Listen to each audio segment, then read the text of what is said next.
पूर्वी जितेंद्र आव्हाड, अविनाश जाधव, राजन विचारे अशी एक बैठक झाली. तर ठाण्यात काही वेगळा फॉर्म्युला म्हणजे मविया आणि राज ठाकरे एकत्र असं काही आहे का? काल राज ठाकरे आणि उद्धव ठाकरे? कालच्या आमच्या कौटुंबिक सोहळ्याला सुप्रियाताई सुळे सुद्धा होत्या बरं का. म्हणजे मविया आहेतच ना, मविया कुठे गेलेली नाही सोडून. आम्हाला महाराष्ट्र विकास आघाडी जी आहे तिचं अस्तित्व कायम आहे, तिचं कार्य कायम आहे, तिची भूमिका कायम आहे आणि तिचं महत्त्व कायम आहे.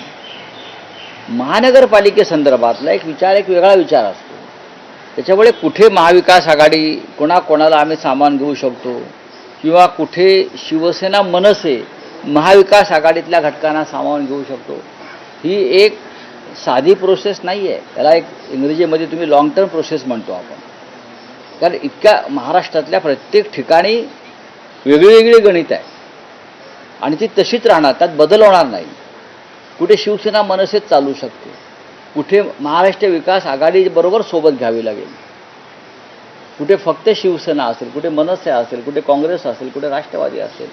त्या प्रत्येकाबरोबर त्या भागामध्ये एकत्र बसून काम करून आम्हाला फायनल फॉर्म्युला ठरवावा लागेल. पण किती अशा महापालिका साधारणपणे प्रायमरी लेवलला जर चर्चा झाली असेल तर किती महापालिका? महाविकास आघाडी सर्वत्रच आहे. मनसे आणि शिवसेना बघा, मुंबई तर आहेच, ठाणे आहे, कल्याण डोंबिवली आहे, पुणे आहे, नाशिक आहे. या महत्त्वाच्या महानगरपालिका तर आहेतच ना.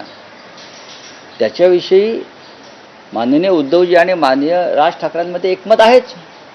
या प्रमुख महानगरपालिकांवरती आपल्याला काम करावंच लागेल. याशिवाय अशा अनेक महानगरपालिका आहेत तिथे शिवसेना तर आहेच, पण अनेक भागामध्ये मनसे आहे. त्यांचं कुठे मदत घेता येईल? काही ठिकाणी फक्त राष्ट्रवादीची ताकद आहे, विदर्भात अनेक ठिकाणी काँग्रेसची ताकद आहे. या सगळ्याचा विचार या सगळ्या पुढल्या निवडणुकात करावा लागेल. नाही, पण राऊतसाहेब, निवडणुकांनंतर महापौर कोणाचा होणार याविषयी दावे केले जातात. मग महायुतीतूनही दावे होतात की महायुतीचा होईल, भाजपचा होईल, शिवसेनेचा होईल?